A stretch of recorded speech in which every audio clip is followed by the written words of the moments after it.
what happens if you do not condemn desire, do not judge it as being good or bad, but simply be aware of it. I wonder if you know what it means to be aware of something. Most of us are not aware because we have become so accustomed to condemning, judging, evaluating, identifying, choosing. Choice obviously prevents awareness because choice is always made as a result of conflict. To be aware when you enter a room, to see all the furniture, the carpet or its absence, and so on, just to see it, to be aware of it all without any sense of judgment is very difficult.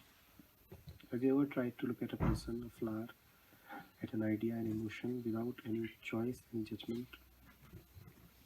And if one does the same thing with desire, if one lives with it, not denying it or saying, what shall I do with desire?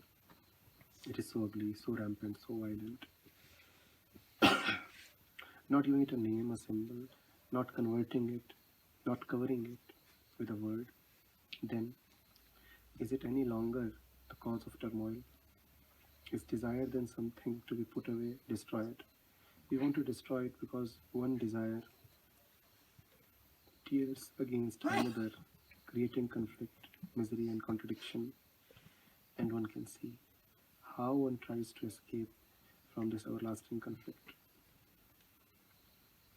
So one can be aware of the totality of desire. What I mean by totality is not just one desire or many desires, but the total quality of desire itself.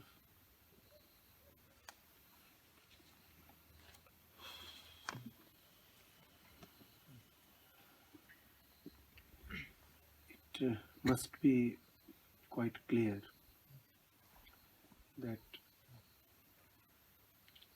Krishnamurti is not condemning desire.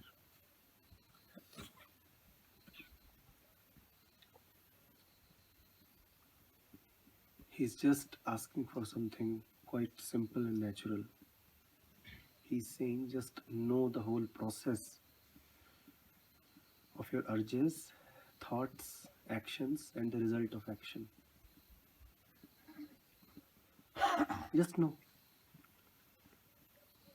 And in just knowing, there can be no desire. You cannot be desirous to know desire. Your question was if you want to excel in your profession, if you want to achieve something, have good mentors, what's wrong with it? The whole paradigm is not in the domain of right and wrong. It is about knowing. Don't you already have rights and wrongs? Is there any desire that you do not label? The desire to excel in profession is a right desire. The desire to take somebody's money is a wrong desire. Don't we already have all these labels already assigned? Now to assign one more label does not make it any different. You can say a particular desire is wrong, or you can say desiring is wrong. How does it matter? You are still following the same pattern. You can say a particular desire is wrong. The desire to steal is wrong. Or you could say just to be desirous is wrong. Isn't it just the same thing? Krishnamurti is not talking in those terms at all. He's saying let desire be. Let it run its own course. He's not even saying let it exhaust itself out. He's saying see what happens when you know the whole movement of desire and action born from desire. Just know.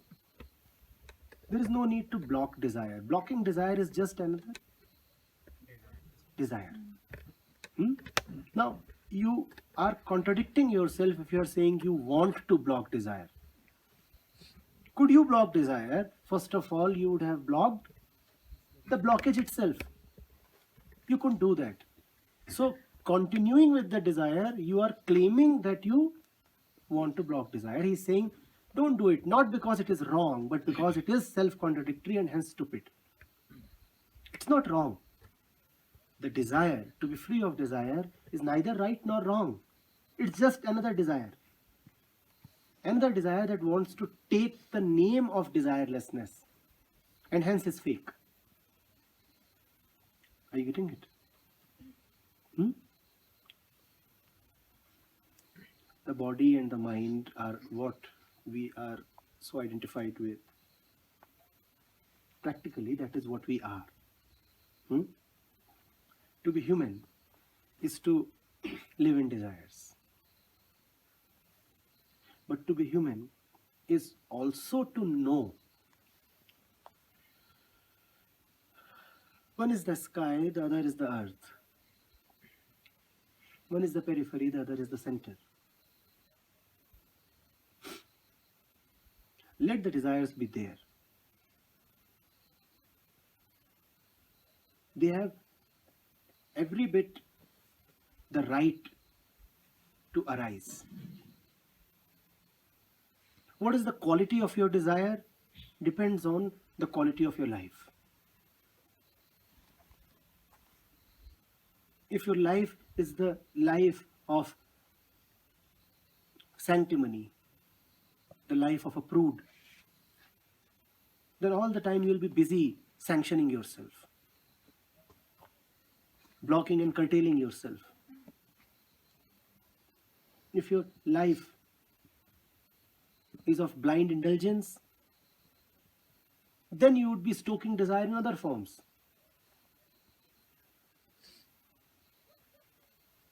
But if your life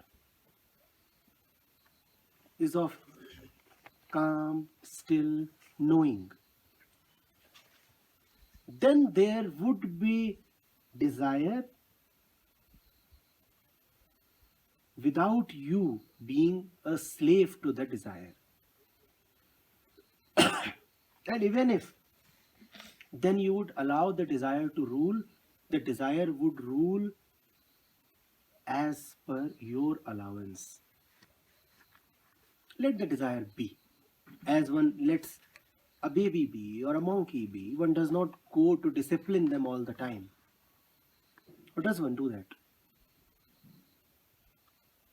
But the very presence of a mature figure calms down the baby. Similarly, the presence of your maturity tempers your desire. Desire would still be there, but something about it would have changed. It would have a different fragrance.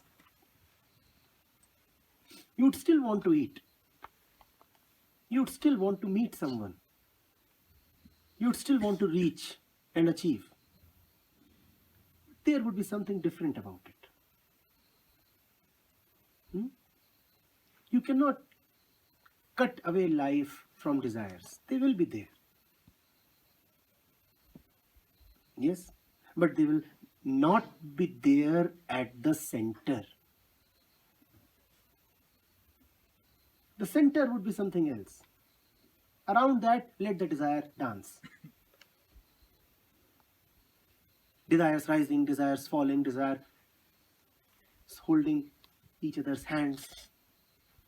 Desires happy, desires sad, desires fulfilled, desires unfulfilled. And they'll keep dancing. Let them be there. Yes?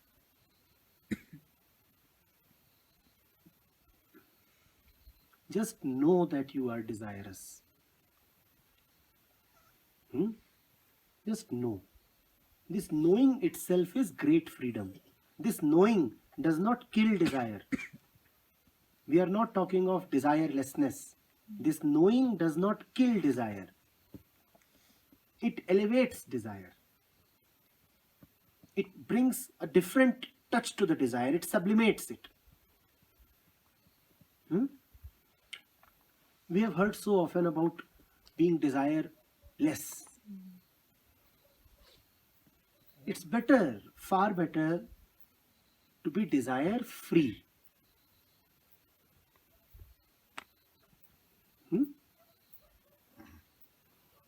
Your calmness, your boldness, your ready acceptance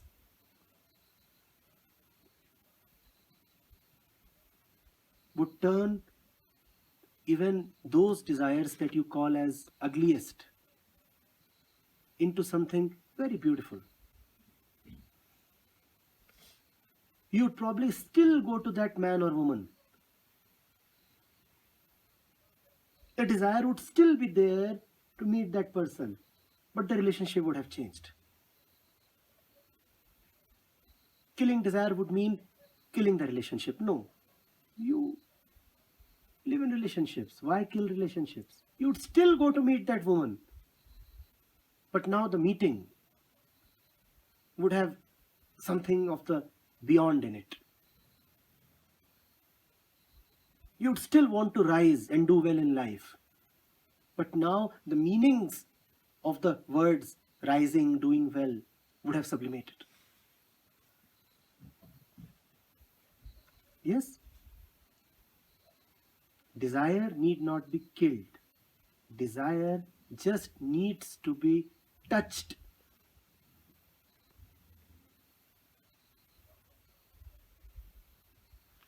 By that which you can call by various names, but is essentially nameless.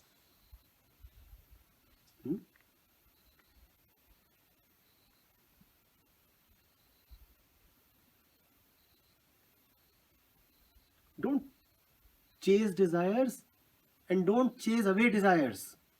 In both the cases, you are just running.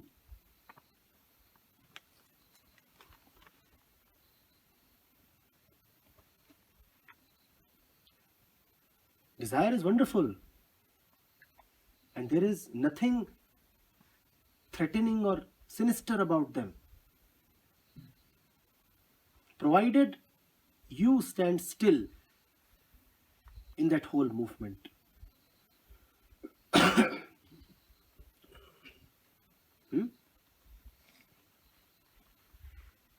Let the body achieve, let the mind achieve. You stand still. No, it's all right. As I said, the very meaning of achievement would have changed.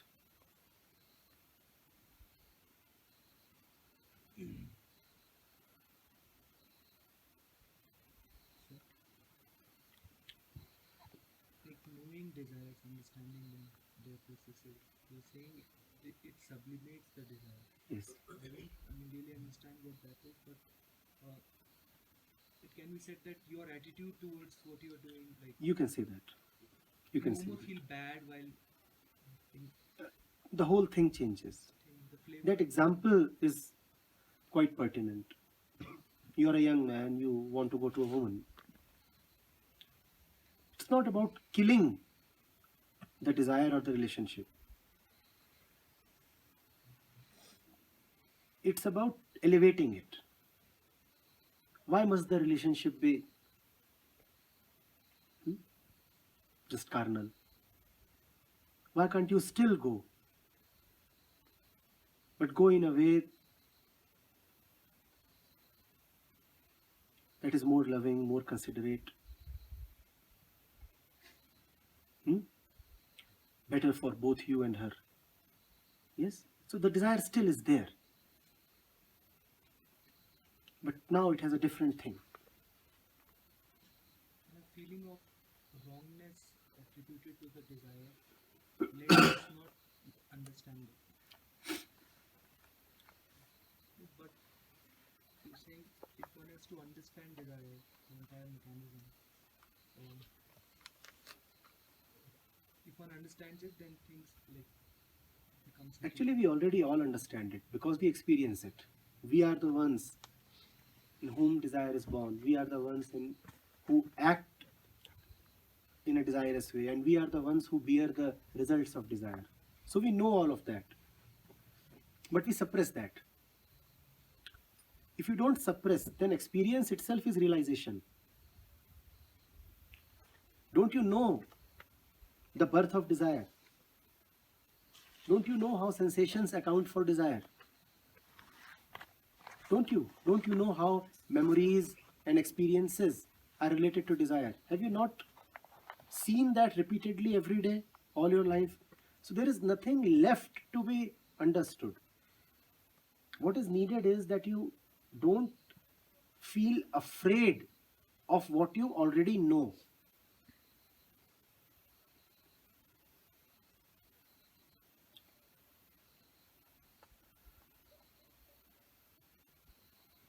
See, what happens is, you know what this desire is. You know what it would bring about. But you fear that if you acknowledge that you know all this, then you will have to drop the desire. That's your fear. Are you getting it? You know how this desire arises. You also know what this desire brings about. But you will not acknowledge that you know, because if you acknowledge, then you feel that you would be liable to drop the desire, and you don't want to drop it. The desire seems attractive. Because it gives pleasure. It gives pleasure, so you don't want to drop it. And because you don't want to drop it, so you don't want to consider the desire. You don't want to know the desire. Now it's pleasure versus honesty. Not pleasure or honesty. It need not be this, this versus that game. It is, which it always is. It need not be that way. You can move into desire even as you know its anatomy inside out. Knowing desire does not mean condemning it or chasing it away. Know it and then enter it. And even as you enter it, keep knowing. It's all right, it's fun, good fun. If desire becomes really sick, uncontrollable, wild, why? Where is this need to control coming from? When you say it is uncontrollable, all that you mean is that the desire to control cannot prevail upon that which it wants to control. Uncontrollable. Who wants to control whom? One desire wants to control the other, and that leads to so much of inner turmoil. Right? There is no need to control anything. The only real controller is your sharp insight. Which you don't have because you are always chasing desires. No, you have that. I must differ here. No, which you are not able to exercise because you are all the time. You don't need to even exercise it. All you need to do is not block it. You very well know what everything is all about. It's just that you are uncertain about the result of knowing. Does that not happen? If I accept what is going on, I'll have to move into the new. And I don't have the courage to move into the new without knowing what the new is all about. I need that security. So even if I know what is going on, I will let it continue because the new appears too dangerous. Why does the new appear dangerous? Obviously because we take the new as the opposite of the old. That is why when you have to look at desire, the immediate word that comes to your mind is desirelessness. You know only these two. Either I am desirous, and if I am not desirous, then somebody is teaching me desirelessness. I am talking of none of these.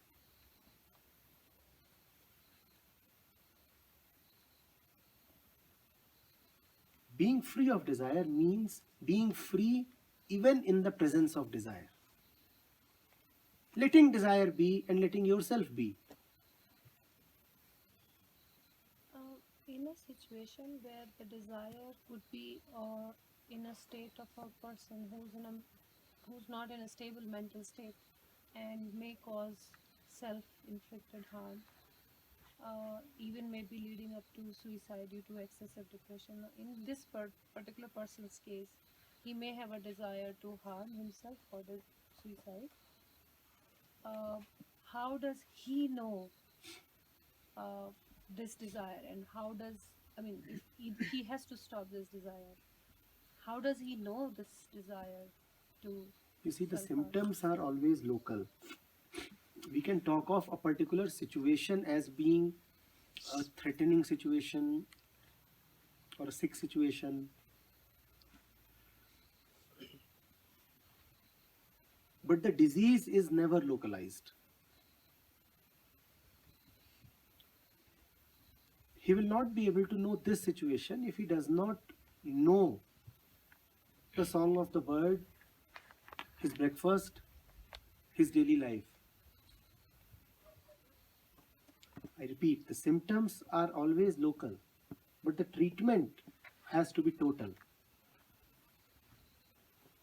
Symptoms will show up only in a particular way, but the treatment has to be holistic, total. So we'll have to keep this situation away for a while. The situation has told us that there is something unhealthy. Having known that, now we move to the totality of life. How are you living? What is happening? After all, a mind that takes suicide as a remedy cannot be a life affirmative mind. Is he able to live, dance, relate, love, realize? To a suicidal person, if you talk about suicide, you are only making suicide more relevant for him. He is already thinking about suicide the whole day, and you go and tell him, I want to talk to you about something. About what? Suicide. Yeah, that's my favorite topic. Come, let's talk. The treatment cannot be local. You understand local? Topical. At that place. No.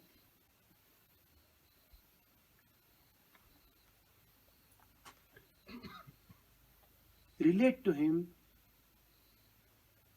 more beautifully, more intensely. Maybe his cup of tea needs to be better. Maybe his room needs to be cleaner. Maybe his books need to be better. Maybe he needs to spend time gardening.